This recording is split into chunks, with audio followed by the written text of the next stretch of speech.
हमसे जुड़े रहने के लिए हमारे चैनल को सब्सक्राइब करें और साथ में इस नोटिफिकेशन बेल को भी दबाएं ताकि लेटेस्ट वीडियो का नोटिफिकेशन मिले आपको सबसे पहले। ऋग्वेद मंडल नंबर 9 सूक्त 1 मंत्र 9 में आपको दिखाते हैं। देखिएगा, ऋग्वेद मंडल नंबर 9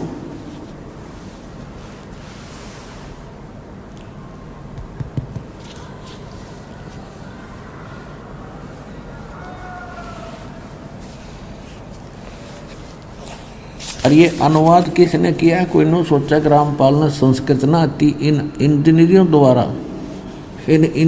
द्वारा कर रखा है अनुवाद आर्य समाजियों द्वारा। सर्वदेशी कार्य प्रतिनिधि सभा, महर्षि दान भवन, रामलीला मैदान, नई दिल्ली। और ये इसके अनुवादक हैं और यहाँ से ये छपी है और ये आपको दिखाते हैं।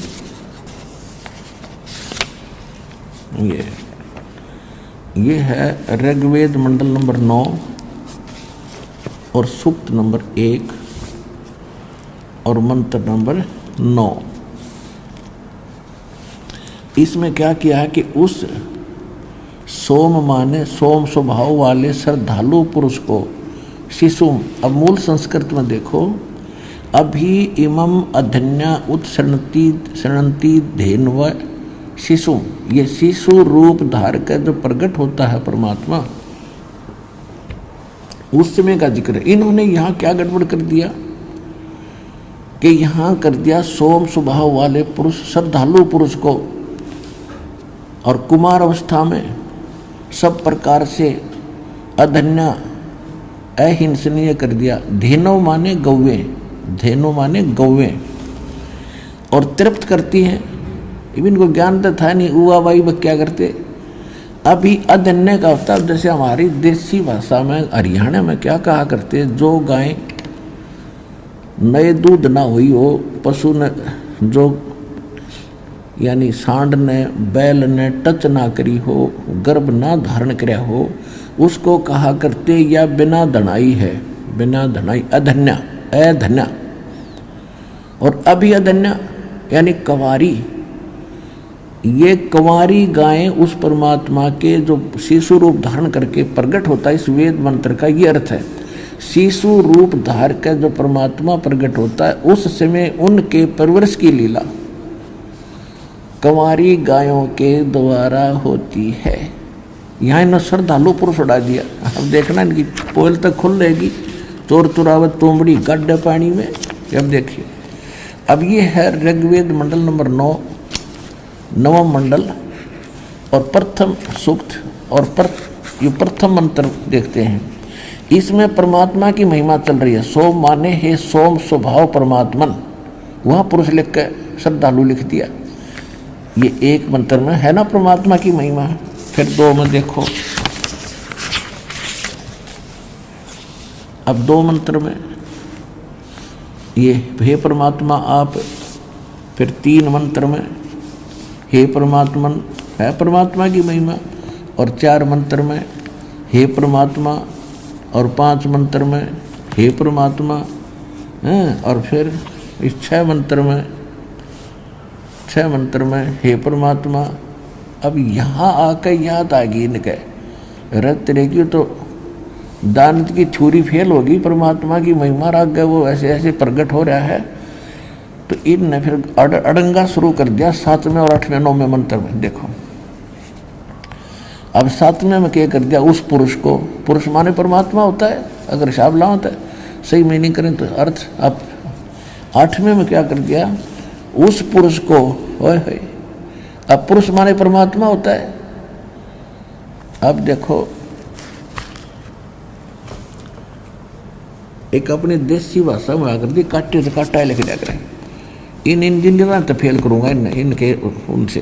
अब देखो, अब यजुर्वेद है, दानंद का अनुवाद किया हुआ। देखो, ये महर्षि दानंद का अनुवाद किया हुआ है यजुर्वेद, और उसी आर्य समाजियों से युद्ध छपा है, उन्होंने छाप रखा, बना रखा, प्रकाशक वही है, और ये इसका अनुवादक यहाँ से ये प्रिंटेड है।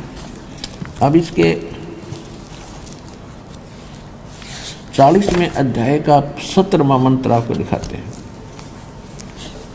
इसमें क्या है, वेद ज्ञान दाता भी ये ब्रह्म है जो गीता ज्ञान दाता है। 44वां अध्याय 40वां अध्याय और मंत्र 17।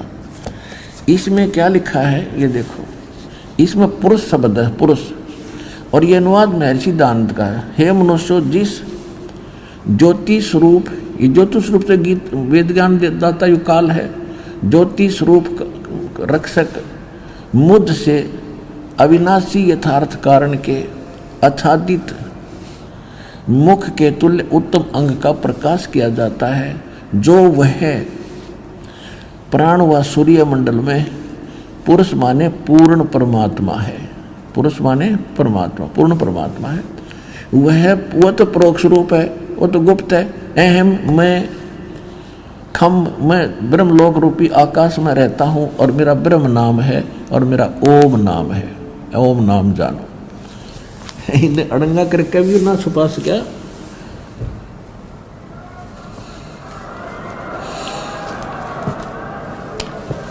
तो वहां पुरुष माने पूर्ण परमात्मा। तो यहां बातें हम ऋग्वेद उठा लिया, ऋग्वेद, यजुर्वेद रख दिया। ये वही है जो इन्हें आर्य समाज के विद्वानों ने इसका अनुवाद कर रखा है, मैं ऋषि ने। ये वही है। अब इसके हम आपको फिर ले आते हैं। अब हम 9वें ऋग्वेद मंडल नंबर 9 सूक्त मंत्र 1, मंडल 1 का सूक्त 1 का मंत्र 8 पढ़ रहे थे। यहाँ बात अटकी थी। उस पुरुष को, उस पूर्ण परमात्मा को उग्र गतियां प्रेरणा करती हैं, यानी संसार में हाहाकार मच जाती है। उन परिस्थितियों के कारण फिर परमात्मा यहाँ स्वयं प्रकट होते हैं। उग्र गतियां प्रेरणा करती हैं और वह भासमान शरीर को, वो परमात्मा सुंदर शरीर को वह पुरुष प्राप्त होता है। ओए होए, सुंदर शरीर धारण करके वो यहाँ पर आता है। आगे देखो, ये देख लिया होगा आपने कि उस पुरुष को, उस पूर्ण परमात्मा को उग्र गतियां प्रेरणा करती हैं और वह, और भासमान शरीर को यानी सुंदर शरीर को वह परमात्मा प्राप्त होता है। पुरुष, ये पुरुष लिखने लगे अगुड़ पुरुष कर दें किसी सुंदर नाम है, मानस मनुष्य के बारे में कह रखी होगी, मनुष्य के बारे में। अब और जिसमें 3 प्रकार से दूसरों का वारण माने कल्याण करने वाला वो मधु में शरीर मिलता है। अब यहाँ वास्तविकता इसकी ये है कि वो परमात्मा 3 प्रकार से सबका कल्याण करने के लिए, देखभाल करने के लिए 3 स्थिति है उस मालिक के शरीर की। एक रूप में तो वो ऊपर रहता है, तेजों में शरीर है, करोड़ सूर्य मिला करोड़ चंद्रमा से एक रोम की शोभा है। और दूसरी स्थिति में वो अथा शिशु रूप धारण करके एक युग में, प्रत्येक युग में ऐसी लीला करता है और उसको निसंतान उठा ले जाते हैं और उसमें वो कंवारी गायों से उसके, उनके दूध की उनके बालापन की परवरिश होती है। तो ये दूसरी प्रकार का जो लीला है, इसमें वेद मंत्र ऋग्वेद मंडल नंबर 9 सूक्त 1 मंत्र 9 में वो दूसरी प्रकार की लीला का वर्णन है। ऊपर ले बता दिया, वो परमात्मा सहस्री दाता है। जब संसार में हाहाकार मच जाता है, उग्र परिस्थितियां हो जाती हैं, तब वो सुंदर शरीर धारण करके और नीचे आता है। और फिर क्या होता है, उसकी परवरिश की शिशु रूप धारण करके आता है। देखो, अब ऋग्वेद मंडल नंबर 9 और सूक्त 1 मंत्र 9 को हम पढ़ेंगे। 8 पढ़ लिया हमने। उस सोम माने अमर परमात्मा को, सोम स्वभाव रूप परमात्मा को, और सोम माने परमात्मा ये प्रथम मंत्र में खुद कर ही रहे हैं, यहाँ पुरुष श्रद्धालु पुरुष लिख दिया। उस अमर परमात्मा को जो शिशु रूप धार के आता है कुमार अवस्था में, अभी अधन्या, अभी माने पूर्ण रूप से, अधन्या माने बिना दनाई, अनटच्ड, जिसको बैल ने टच ना किया हो कभी, कंवारी, धेनव माने गौवें, शनंती माने तृप्त करती हैं, यानी उनके परवरिश की लीला कंवारी गायों से होती है। ही इज गॉड, जो शिशु रूप धारण करके आता है।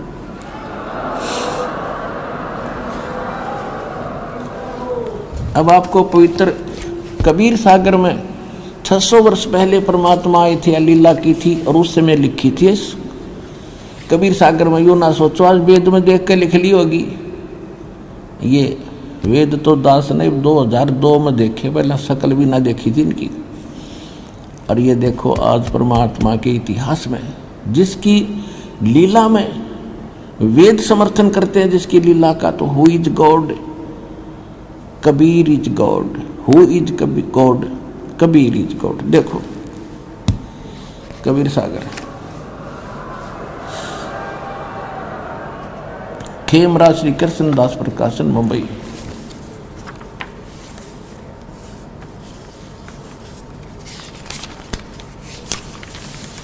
ये कहाँ से छपा है? कबीर पंथी भारत पथिक स्वामी युगलानंद विहारी द्वारा परिष्कृत, और ये यहाँ से छपा है। मुद्रक प्रकाशक है खेमराज श्री कृष्णदास, अध्यक्ष श्री वेंकटेश्वर प्रेस, खेमराज श्री कृष्णदास मार्ग, मुंबई। ठीक, अब हम आपके इसको 74 पृष्ठ पर ले चलते हैं, थोड़ा सा दिखाएंगे। ये है ज्ञान सागर, एक खंड है कबीर सागर का, अध्याय है 74 पे।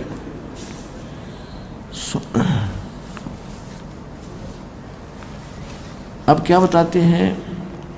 सुन जुल्हा तब मन भया आनंदा। कहते हैं सुन जुल्हा मन भयो आनंदा। जुल्हा ये सुनकर बड़ा खुश हुआ। जिमी चकोर पायो निश्चंदा। अब परमात्मा ने कहा था वाचा बनता पुनः मैं आयो और काल कष्ट में तोड़ मिटायो। परमात्मा ने कहा था कि मैं किसी पिछले वचनबद्ध होकर तेरे पास आया हूँ और तेरे को काल कष्ट से बचाया है मैंने। तो इस बात को सुनकर सुन जुल्हा मन भयो आनंदा। जिमी चकोर पायो दिशी चंदा। जैसे चकोर पक्षी को रात्रि में चांद दिख जा, उसकी तरफ से नजर नहीं हटती। ले सुत चले हर्ष मन कीना। पुत्र को लेकर घर आगे। अर्थासो पुन अस बोल ही दीना। अगला जन्म जब होई तुम्हारा, तुम्हें पठावे यम से न्यारा। परमात्मा ने कह दिया अगले जन्म में तेरे से मैं पार कर दूंगा।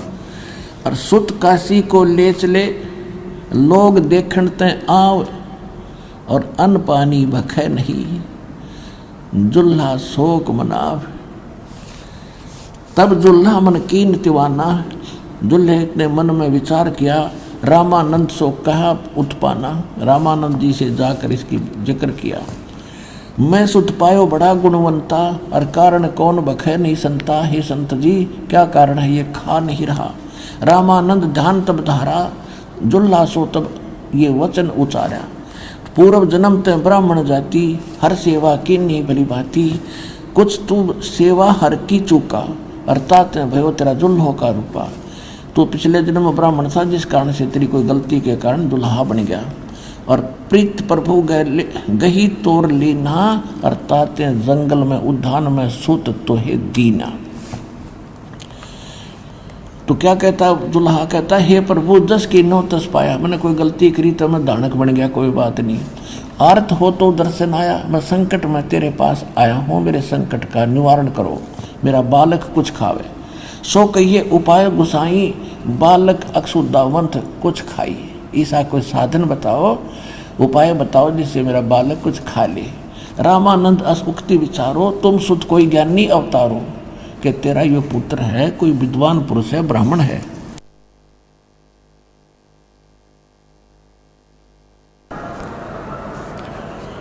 अब जैसा उसको ज्ञान था वो बता रहा है। ये कहता है रामानंद अस युक्ति विचारा, तब तुम सुत कोई ज्ञानी अवतारा। और बछिया जाही बैल नहीं लागा। जिस बछिया के आज तक बैल ने टच ना कराया हो, कंवारी गायें सोले ठाड़ करो ते आगा, उसको लाकर उसके सामने खड़ी कर दो। दूध चले ते ही थनते, और दूध ही दरो छिपाई, अक्षुदावंत जब हो अर्ता को देखवाई। दुल्हा एक बछिया ले आवा, और चलो दूध कोई मरम न पावा। चलो दूध दुल्हा हरसाना, और राख छिपाई कहो नहीं जाना। अब यहाँ कहते हैं दूध तब पीवत नाम कबीरा। दूध तब पीवत नाम कबीरा, और खेलत संत संग मत धीरा। अपनात्मा आदरणीय गरीबदास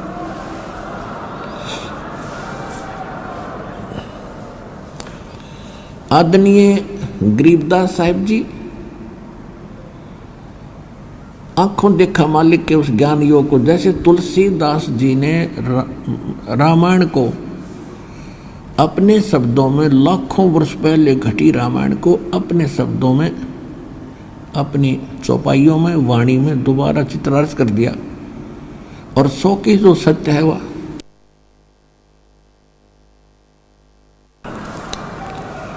तो ये दिव्य दृष्टि होती है।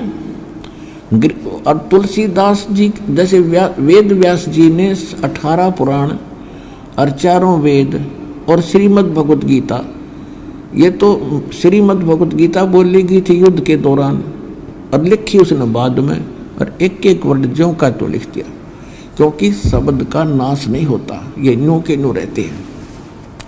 और ये प्रत्येक के जैसे कोड, जैसे एक यूट्यूब सिस्टम आप देख रहे हो, वो चाहे 1000 आदमी उसका कनेक्शन ले लें यूट्यूब का, सब देख सकते हैं उसमें, जिसका वो कनेक्शन ठीक हो।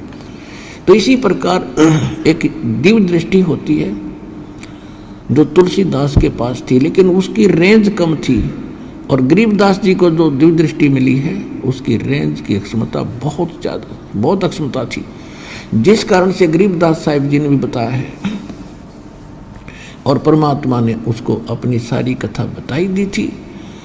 तो गरीबदास जी भी कहते हैं, अन ब्यावर को दूहत है कुमारी को, और दूध दिया तत्काल, और पीवे बालक ब्रह्म गति तासी भय निहाल। अब यहाँ वेद बता रहे हैं कि जब वो परमात्मा शिशु रूप धारण करके आता है, उसकी प्रवेश की लीला और कुंवारी गाय से होती है। और परमात्मा की लीला में 600 वर्ष पहले लिखा हुआ है कि परमात्मा कबीर जब आए थे और उन्होंने 25 दिन कुछ खाया पिया नहीं, तब एक कुंवारी गाय ने से दूध से उसके परवरिश की लीला हुई थी। Who is God? Kabir is God.